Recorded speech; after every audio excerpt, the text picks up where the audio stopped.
Hamas Israel இடையிலான போர் தொடங்கி 200 நாட்கள் எட்டியும் எந்த பலனும் இல்லை என பிணை கைதிகளின் உறவினர்கள் நூதன போராட்டத்தில் ஈடுபட்டனர்.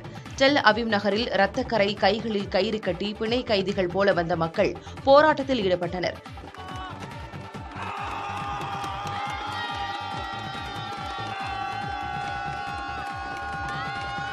தங்கள் வாய்களை கட்டி அதில் 200 எனவும் குறிப்பிட்டிருந்தனர். போர் தொடங்கி 200 நாட்கள் எட்டிய போதும் பிணை கைதிகள் யாரும் விடுவிக்கப்படவில்லை என்பதை சுட்டிக்காட்டி உறவினர்கள் போராட்டம் நடத்தினர். அப்போது அவர்கள் கண்ணீருடன் எங்கள் குடும்பத்தினர் கைதிகளாக வாடுகின்றனர் என தெரிவித்தனர்.